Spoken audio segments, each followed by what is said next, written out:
ओम शांति। आज 28 अप्रैल 1974 के अव्यक्त महावाक्य हैं। टाइटल है स्थूल के साथ साथ सूक्ष्म साधनों से ईश्वरीय सेवा में सफलता। आज के इस संगठन को कौन सा संगठन कहेंगे? इस संगठन की जिम्मेवारी की विशेषता क्या है? क्या आपने इन सब बातों को अपने संगठन में स्पष्ट किया है? क्या जिम्मेवारी मिली है या ली है? क्या अपनी स्थिति को उच्च और परिपक्व बनाने की जिम्मेवारी मिली है या ली नहीं है? क्या ऐसा मानते हो कि मेमोरेंडम बनाने की जिम्मेवारी ली है और अपनी स्थिति बनाने की जिम्मेवारी मिली है? आजकल के समय के अनुसार मुख्य जिम्मेवारी कौन सी है? ईश्वरीय सेवा के तो भिन्न भिन्न साधन और स्वरूप होते जा रहे हैं और आगे चलकर और भी होंगे, लेकिन लास्ट इज फास्ट का साधन और स्वरूप कौन सा है? विचार तो बहुत अच्छे निकाले हैं। बोर्ड भी लगाएंगे, फिल्म भी बनाएंगे, मेमोरेंडम भी बनाएंगे, शमशान और गांवों में भी जाएंगे। यह सब ज्ञापन तो करेंगे ही, लेकिन अपने मस्तक पर कौन सा बोर्ड लगाएंगे? अपने इस मुख द्वारा व स्वरूप द्वारा विश्व की हर आत्मा को कौन सा और कैसे मेमोरेंडम ज्ञापन देंगे? अपने दिव्य अलौकिक चरित्र और शुभ चिंतन द्वारा और हर्षित मुख के चित्र द्वारा कौन सी अलौकिक फिल्म दिखाएंगे? क्या आप एक ही फिल्म तैयार करेंगे या ये इतने सब संगठन में आए हुए ब्रह्मा कुमार मधुबन वरदान भूमि से चेतन एवं अलौकिक फिल्म बन निकलेंगे? अगर इतनी सब फिल्म हर स्थान पर लोगों को दिखा सको तो क्या यही लास्ट सो फास्ट सर्विस नहीं? गांव-गांव में अथवा हर स्थान में सदा काल की शांति व आनंद का अनुभव 1 सेकंड में अपनी अनुभवी मूर्त द्वारा दिखाओ व कराओ, तो क्या यह कम खर्च वाला नशीन अर्थात ऊंची परंतु कम खर्च वाली सर्विस नहीं? सपूत बच्चों का, सहयोगी बच्चों का और सर्विसेबल बच्चों का हर संकल्प, हर बोल और हर कर्म में यही फर्ज और यही एक सबसे बड़ी जिम्मेवारी है। आप पांडवों का संगठन अथवा निमित्त बनी हुई आत्माओं का संगठन सिर्फ स्थूल सर्विस के साधन इकट्ठे करने या उन्हें प्रैक्टिकल में लाने तक ही नहीं है। स्थूल साधनों के साथ साथ सूक्ष्म साधन और प्लान योजना के साथ साथ प्लेन अर्थात साफ स्वच्छ स्थिति और स्मृति रहे, इन बातों को अपनी जिम्मेवारी समझकर चलना अर्थात कर्म करना है। जो भी यहाँ बैठे हैं वह सब इन बातों की जिम्मेवारी अपने को निमित्त समझ उठाएंगे तो क्या विहंग मार्ग की सर्विस का रूप नहीं दिखाई देगा? जैसे ईश्वरीय सेवा केंद्रों पर टीचर्स और मुख्य आत्माएं हर कार्य की जिम्मेवारी के लिए निमित्त है, वैसे ही क्या आप अपने को इतना जिम्मेवार या निमित्त समझते हो? जैसे हर ईश्वरीय मर्यादा को पालन करना और कराना टीचर्स की एक जिम्मेवारी है, क्या आप अपने को हर ईश्वरीय मर्यादा के अंदर चलने के निमित्त समझते हो या ऐसा मानते हो कि यह टीचर्स और दीदी दादी ही का काम है? टीचर्स से भी पहले यह जिम्मेवारी आप निमित्त बने हुए पांडवों की है, क्योंकि विश्व के आगे चैलेंज की हुई है घर गृहस्थ में रहते कमल पुष्प के समान न्यारे और प्यारे रहने की। कीचड़ में रहते कमल अथवा कलयुगी संपर्क में रहते ब्राह्मण इस चैलेंज को प्रैक्टिकल रूप में लाने के निमित्त हैं, ना कि टीचर्स। यह पाठ पांडवों का है अथवा प्रवृत्ति में रहने वालों का है। टीचर्स के पास पहुंचने से पहले सैंपल के रूप में आप हो। सैंपल को देखकर ही व्यापार करने की हिम्मत व उल्लास आता है। ऐसे ही हर बात में निमित्त बन चलने का क्या अपना पाठ समझकर चलते हो? कई टीचर्स के पास आते हैं, सुनने के बाद पूछते हैं कि ऐसा कोई प्रत्यक्ष रूप दिखाओ, यह संभव है अथवा नहीं, इसकी मिसाल मांगते हैं। तो टीचर्स से ज़्यादा रिस्पॉन्सिबल कौन हुए? टीचर्स की मर्यादाएं अपनी हैं, लेकिन आप लोगों की मर्यादाएं टीचर्स से कोई कम नहीं है। अमृत वेले से लेकर जो सर्व मर्यादाएं स्मृति, वृत्ति, दृष्टि और कृति सबके प्रति बनी हुई है, तो क्या वे सबकी बुद्धि में सदा स्पष्ट रहती हैं? क्या हर संकल्प को मर्यादा प्रमाण प्रैक्टिकल में लाते हो? यह है प्रैक्टिकल स्वरूप में लास्ट और फास्ट सर्विस का साधन। पहली पहली चैलेंज जो आज तक न कोई कर सकते हैं और न करेंगे, वह फर्स्ट चैलेंज कौन सी है?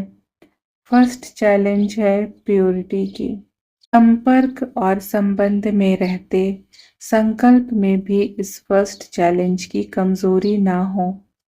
फर्स्ट वायदा कौन सा है?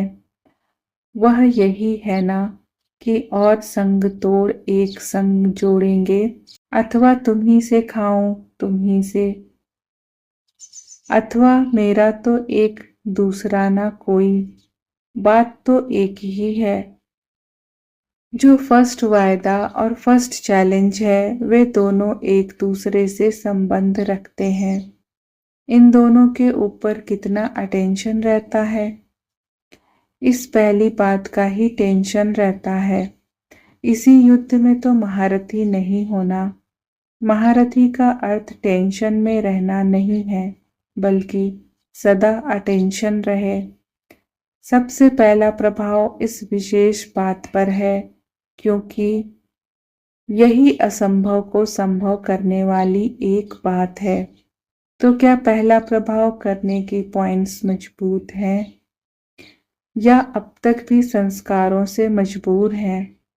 जो स्वयं के भी संस्कारों से मजबूर हैं, वे अन्य को उनकी मजबूरियों से स्वतंत्र कर सकें, यह सदा काल के लिए नहीं हो सकता।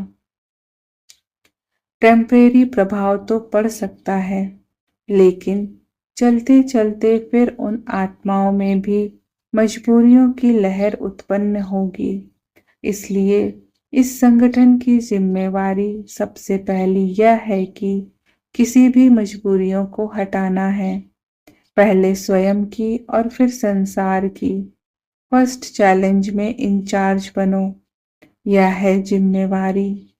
बाप दादा भी और संसार की सर्व आत्माएं भी यह नवीनता व विशेषता देखना चाहती हैं। आगे चलकर जितने सर्विस के साधनों द्वारा सर्विस को बढ़ाएंगे, वह मैदान में प्रसिद्ध होते जाएंगे। वैसे हर प्रकार के लोग आपकी हर बात को मंत्रों द्वारा व अपनी सिद्धियों द्वारा चेक करने की चैलेंज करेंगे। संकल्पों को व कर्मों को भी करने के लिए आपके पीछे सीआईडी अर्थात गुप्तचर होंगे। ऐसे सहज थोड़े ही मानेंगे। बिना प्रूफ और प्रमाण के बुद्धिमान लोग मानने के लिए तैयार नहीं होते। चैलेंज करने के साथ साथ व सर्विस के स्थूल साधनों के साथ साथ क्या ऐसी तैयारी कर रहे हो? माइंड कंट्रोल का एग्जामिनेशन लेंगे, ऐसे नहीं योग में बैठते समय चेक करेंगे। विशेष परिस्थितियों के समय माइंड कंट्रोल व स्थिति की चेकिंग करेंगे। माया के सीआईडी ऑफिसर कम नहीं होते, तो ऐसी तैयारी करने की जिम्मेवारी व स्वरूपबन सैंपल में आने की जिम्मेवारी इस ग्रुप की है, तब तो पांडवों की यादगार ऊंची दिखाई है। ऊंची स्थिति का प्रमाण यादगार है। दूसरी बार जब आओ तो इस बात में पास विद ऑनर बनकर आओ, तब कहेंगे पांडव सेना। अभी तो एक ही टॉपिक और एक ही सब्जेक्ट दे रहे हैं, इसको ही एक रस स्टेज तक लाओ तो आफरीन देंगे। सहज है ना? कितने समय से मेहनत कर रहे हो? जन्म से? जो जन्म से ही प्रयत्न में लाने वाली बात है, क्या वह मुश्किल लगती है? औरों को कहते हो अपना जन्मसिद्ध अधिकार प्राप्त करना क्या मुश्किल है? ऐसे ही ब्राह्मणों का पहला धर्म और कर्म जो है वह करना क्या ब्राह्मणों के लिए मुश्किल है?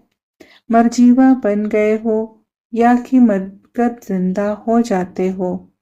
मरना शूद्रपन से है और जीना ब्राह्मणपन में है। यह ब्राह्मणों का अलौकिक जीवन है। ब्राह्मणों को कुछ मुश्किल होता है क्या? ब्राह्मण जीवन के जियेदान का आधार कौन सा है? मुरली। पढ़ाई का भी आधार है मुरली।